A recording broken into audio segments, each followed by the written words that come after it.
بسم اللہ الرحمن الرحیم الحمدللہ رب العالمین والصلاة والسلام علی سید الانبیاء والمرسلین۔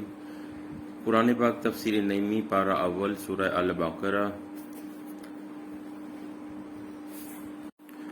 اولئک علی ھدی من ربہم واولئک ھم المفلحون۔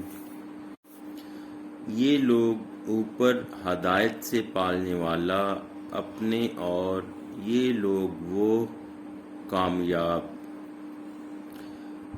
وہی لوگ اپنے رب کی طرف سے ہدایت پر ہیں اور وہی مراد کو پہنچنے والے۔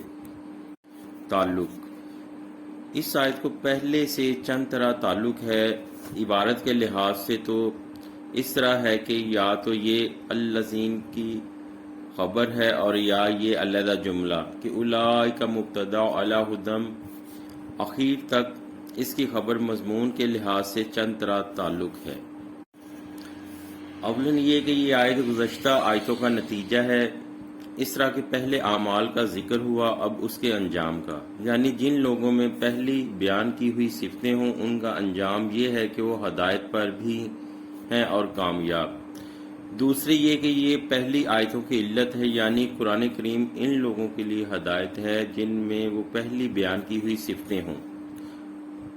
ان کے لیے ہدایت کیوں ہے؟ اس لیے کہ وہ رب تعالیٰ کی طرف سے ہدایت پر ہیں اور کامیاب ہیں۔ خیال رہے کہ اس ہدایت میں اور ھدی للمتقین کی ہدایت میں فرق کرنا ضروری ہوگا تاکہ علت اور معلول میں یا عمل اور اس کے انجام میں فرق ہو جائے۔ اس کو ہم ھدی للمتقین کے ماتحت تفصیل سے بیان کر چکے ہیں اور اس جگہ بھی تفسیر میں کچھ عرض کر دیں گے۔ تفسیر اولئک اس میں اشارہ ہے۔ اشارہ کے لیے ضروری ہے کہ سننے والے کو محسوس ہو، یا تو اس طرح کہ وہ اس کو دیکھ رہا ہو یا اس طرح کہ اس کے اوصاف ایسے بیان کر دیے جائیں کہ وہ مثل محسوس کے بن جائیں۔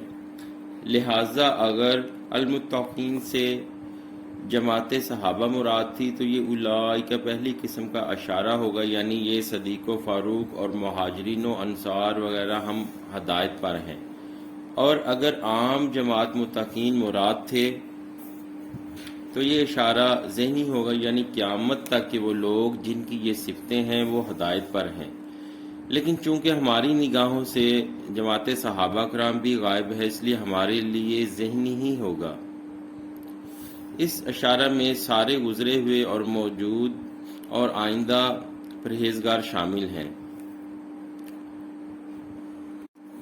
اعلیٰ ھدی میں اعلیٰ اس لیے ہے کہ اعلیٰ غلبہ کے لیے آتا ہے، جیسے کہتے ہیں کہ زید سواری پر ہے، یعنی زید سواری پر ہے اور وہ سواری زید کے قبضے میں ہے۔ اس طرح اس میں اس طرف اشارہ ہے کہ یہ لوگ اس طرح اشارہ ہے کہ وہ لوگ ہدایت پر غالب ہیں اور یہ ہدایت ان کے قبضے میں آ چکی ہے کہ انشاءاللہ وہ ان سے چھوٹ نہیں سکتی، کیونکہ وہ ان کے رب کا عطیہ ہے اور وہ ہمیشہ اس کو مضبوطی سے پکڑے رہے ہیں۔ نفس اور شیطان اور دنیاوی تفکرات اور دیگر راحتیں مصیبتیں ان کو اس ہدایت سے ہٹا نہیں سکتی، اور وہ ان تمام سے اس طرح گزر جاتے ہیں جیسے کہ کشتی دریا سے۔ ھدی کے نکرہ ہونے سے معلوم ہوا کہ وہ تمام قسم کی ہدایتوں پر ہیں اور وہ اس راستہ پر چل رہے ہیں کہ جو جہنم سے بچتا ہوا جنت میں ہوتا وہ اللہ کے محبوبوں اور مقربین سے ملاتا ہوا رب تک پہنچا دیتا ہے۔ من ربہم میں نہایت نفیس اشارہ ہوا کہ جو کچھ ان کو ملا ہے یہ ان کے رب کے کرم سے، کیونکہ سارے اعمال اسباب ہیں۔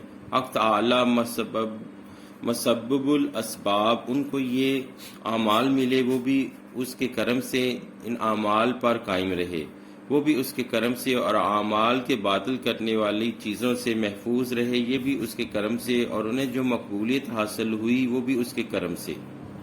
وَأُولَئِکَ دوبارہ اس لیے لایا گیا کہ پہلے متقیوں کی دو قسم کی صفتیں بیان ہوئی تھیں، ایک تو ایمان بالغیب، نماز کا قائم کرنا، راہ الہی میں خرچ کرنا، دوسرے تمام آسمانی کتابوں پر ایمان لانا اور آخرت کا یقین کرنا۔ پہلی صفتوں کے لحاظ سے وہ ہدایت پر ہوئے اور دوسری صفتوں کے لحاظ سے کامیاب۔ یہ بھی ہو سکتا ہے کہ پہلی صفتیں عام مسلمانوں کی تھیں اور دوسری صفتیں علماء کرام وغیرہ کی۔ تو اب یہ کہا گیا کہ عام مسلمان ہدایت پر ہیں اور خاص علماء کرام وغیرہ کامیاب. جیسے قرآن کریم نے اس طرح اشارہ فرمایا کہ قد افلح من تزکا، کامیاب وہ ہوا جس نے تزکیہ نفس قلب کی صفائی کیا. دوسری جگہ ارشاد فرمایا ان الذین آمنوا وعملوا الصالحات یہدیہم ربہم. ان آیتوں میں ایمان و عمل کے ساتھ ہدایت کا ذکر ہوا اور صفائی قلب کے ساتھ فلاح یعنی کامیابی کا. معلوم ہوتا ہے کہ کامیابی انہی لوگوں کے ساتھ خاص ہے. یہود و نصارہ جو اپنی کامیابی کے خواب دیکھ رہے ہیں، اس خواب کی تعبیر کبھی ظہور میں نہ آئے گی. ان کی حالت اس پیاسے کی طرح ہے جو دوپہر میں ریت کو دریا سمجھ کر اس طرح محبت اور محنت سے جائے لیکن وہاں پہنچ کر سخت مایوس ہو. کفار اور مشرکین کے سارے اچھے اعمال کا یہی حال ہے. المفلحون یہ فلاح سے بنا ہے. فلاح کے لغوی معنی ہے چیرنا اور کھلنا اور قطع کرنا. اس لیے کسان کو فلاح کہتے ہیں کیونکہ وہ زمین کو چیرتا ہے. اصطلاح میں فلاح کے معنی ہے کامیابی، کیونکہ وہ بھی آڑوں اور پردوں کو چیر کر مشکلات کو دفع کر کے حاصل کی جاتی ہے. تو معنی یہ ہوئے کہ اس قسم کے لوگ دنیا اور برزخ اور آخرت ہر جگہ کامیاب ہیں. خیال رہے کہ ہدایت و کامیابی سے مراد دنیا کی ہدایت و کامیابی ہے، تو معنی یہ ہے کہ یہ لوگ دنیا میں اچھے عقیدوں پر ہیں اور اچھے اعمال کی توفیق والے ہیں. امیری، فقیری، سلطنت وغیرہ ہر حال میں کامیاب ہیں. اگر برزخ کی ہدایت و فلاح مراد ہے تو معنی یہ ہے کہ مرتے وقت حسن خاتمہ اور قبر میں سوالات کے جوابات کی ہدایت پر ہیں، پھر برزخی نعمتوں سے کامیاب ہیں. اگر قیامت کی ہدایت و فلاح مراد ہے تو مطلب یہ ہے کہ قیامت میں سوالات ملائکہ کے جوابات کی ہدایت پا لیں گے، پھر رب کی مغفرت سے کامیاب ہوں گے. تفسیر صوفیانہ. صوفیہ کرام فرماتے ہیں کہ متقی کی مثال اس شخص کی طرح ہے جو ایک میدان میں جا رہا ہے جس میں جگہ جگہ کانٹے اور انگارے وار پھسلنے ہیں. وہ عقلمند بہت احتیاط سے اپنے کو کانٹوں اور غاروں وغیرہ سے بچاتا ہوا اور صاف جگہ پر قدم رکھتا ہوا لالٹین سے کام لیتا ہوا چلا جا رہا ہے. یہ شخص انشاءاللہ تعالی ہدایت پر بھی رہے گا اور منزل مقصود کو بھی جلد پا لے گا. دوسرا وہ شخص ہے کہ جس کے پاس کوئی روشنی نہیں جس سے وہ ان مصیبتوں کو دیکھ سکے اور اس کٹھن راستے کو طے کر سکے. یہ شخص کبھی منزل مقصود کو نہیں پا سکتا. یا تو کسی غار میں گر کر ہلاک ہوگا، اگر آگ میں پڑ گیا تو جل گیا. تیسرا وہ شخص جس کے پاس روشنی تو ہے لیکن وہ چلنے میں بے احتیاطی کرتا ہے، اس طرح کہ آگ اور غار سے تو بچتا ہے لیکن کانٹوں کا خیال نہیں رکھتا. یہ شخص اگرچہ منزل مقصود تک پہنچ جائے گا لیکن زخمی ہو کر اور بہت دیر کے بعد. یہ دنیا ایک خار، غار اور آگ والا میدان ہے. سینما اور شراب خانے وغیرہ کانٹے ہیں جو اس جگہ بکھرے ہوئے ہیں. کفر پھیلے ہوئے انگارے ہیں اور شرک یہاں کے غار. تمام لوگ اس میدان کو طے کر رہے ہیں، لیکن متقی مسلمان کے پاس قرآن پاک کا گیس ہے اور اپنے تقوی کی وجہ سے نہایت احتیاط سے اس کو طے کر رہا ہے. نیکی کی جگہ قدم رکھتا ہے، برے مقامات سے بچتا ہے. گنہگار مسلمان کے پاس بھی یہ روشنی تو ہے اور وہ کفر شرک کی باتوں سے بچتا ہے، لیکن بے احتیاطی کی وجہ سے خود کو گناہوں کے کانٹوں میں پھنسا دیتا ہے. اور کافر چونکہ قرآن پاک کی روشنی سے علیحدہ ہے، اس لیے وہ یا تو شرک کے غار میں گر کر ہلاک ہوتا ہے یا کفر کی آگ سے جل کر. تو متقی ہدایت پر بھی ہے اور اعلیٰ درجہ کا کامیاب بھی، اور گنہگار مسلمان ہدایت پر تو ہے لیکن اول نمبر کامیاب نہیں، اور کافر نہ ہدایت پر نہ کامیاب.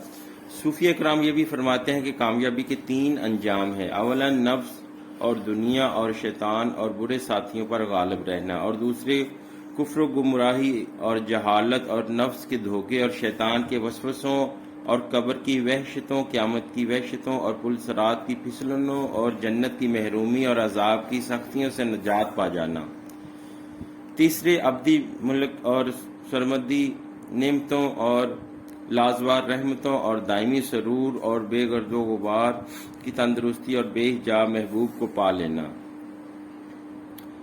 حق تعالی ہم کو نصیب فرمائے. نیز صوفیہ کرام فرماتے ہیں کہ ایک ہی راستہ کو کوئی شخص پیدل طے کرتا ہے، کوئی گھوڑے پر، کوئی تیسرا برق رفتار موٹر کار پر. جتنی تیز سواری ہوگی اس قدر جلد راستہ طے ہوگا. طریقت نہایت تیز سواری ہے اور شریعت نہایت مضبوط اور احتیاط کی سواری۔ شریعت میں پھسلن کم مگر رفتار آہستہ، اور طریقت میں رفتار تیز، خطرات بہت زیادہ۔ اس کو مثنوی شریف میں یوں بیان فرمایا: یک زمانہ صحبت با اولیاء، بہتر از 100 سالہ طاعت بے ریا۔ یعنی اللہ والوں کی ایک آن صحبت 100 برس کی خالص عبادت سے بہت زیادہ نافع ہے۔ نیز شریعت میں اپنے آپ جانا ہوتا ہے اور طریقت میں کسی اور کی طرف سے کشش ہوتی ہے۔ تو ہدن سے مراد شریعت پر چلنا ہے اور فلاح سے مراد رب کا اپنی طرف کھینچنا ہے۔ صوفیہ کرام فرماتے ہیں کہ جو شخص نیک اعمال کی نار آگ سے اپنے وجود کے حجاب کو جلا دیتا ہے اور دنیا سے نگاہ پھیر کر آخرت کا مشاہدہ کرتا ہے تو اس کو رحمت ربانی اپنی طرف اس طرح جذب کر لیتی ہے کہ وہ رحمت جاذب اور یہ مجذوب، بلکہ یوں کہو کہ وہ طالب اور یہ مطلوب ہوتا ہے۔ اس کلام کی کوئی انتہا نہیں، یہ حال ہے، اس کو قال سے بیان نہیں کیا جا سکتا۔ اعتراضات۔ پہلا اعتراض، اس آیت سے معلوم ہوا کہ جن لوگوں میں پرہیزگاروں کی سی صفتیں ہوں وہ ہدایت بھی پائیں اور کامیاب بھی ہوں، لہٰذا گنہگار مسلمان چونکہ نماز اور زکوٰۃ کے پابند نہیں ہوتے اور وہ ان 2 صفتوں سے محروم ہے، چاہیے کہ وہ ہدایت اور کامیابی دونوں سے محروم ہوں۔ جواب: متقیوں کی جو 6 صفتیں بیان کی گئی ہیں ان میں سے بعض اصل ہیں کہ جن کے نہ ہونے سے انسان ہدایت اور کامیابی سے بالکل محروم رہے گا، اور بعض صفتیں فرعی ہیں کہ جن کے نہ ہونے سے انسان کامل ہدایت اور کامل کامیابی حاصل نہیں کر سکتا۔ عقائد یعنی غیب پر ایمان وغیرہ یہ اصل صفتیں تھیں، اور اعمال و نماز و زکوٰۃ کا ادا کرنا کامل کامیابی کی حاصل کرنے کے لیے ہے۔ ان آیتوں کا مطلب یہ ہے کہ جن میں یہ عقائد اور یہ اعمال پائے جائیں وہ کامل ہدایت پر ہیں اور کامل کامیاب، اور جن میں یہ اوصاف نہ ہو وہ کامل کامیاب نہ ہوں گے۔ اگر عقائد درست نہ ہیں تو کامیابی سے یکسر محروم، اگر صرف اعمال بگڑے ہوئے ہیں تو ناقص کامیاب۔ آریوں کا اعتراض۔ خدا تعالیٰ کی یہ بیجا طرفداری ہے کہ مسلمانوں کے اعمال تو قبول کرے اور غیر مسلمانوں کے اعمال رد کر دے۔ جب دونوں ایک ہی سے اعمال کر رہے ہیں تو یہ فرق کیوں کہ ایک ہندو کنواں کھدواتا ہے، پل بنواتا ہے اور صدقہ خیرات کرتا ہے، وہ تو بالکل قبول نہ ہوں، اور ایک مسلمان ان میں سے 10واں حصہ بھی کرے تو خدا کا پیارا بن جائے۔ جواب: ایک شخص نہایت عمدہ حلوہ بناتا ہے جس میں کہ سوجی، بادام، گھی، شکر وغیرہ خوب اچھی طرح ڈالتا ہے، لیکن اس میں چھٹانک بھر سنکھیا بھی حل کر کے ملا دیتا ہے۔ دوسرے آدمی نے حلوہ تو معمولی بنایا لیکن اسے زہر سے محفوظ رکھا۔ یقیناً اس بیوقوف مالدار کا قیمتی حلوہ ہلاک کر دے گا اور اس عقل مند غریب کا معمولی حلوہ فائدہ مند ہوگا۔ یہ نیک اعمال حلوے کے اجزاء ہیں، اور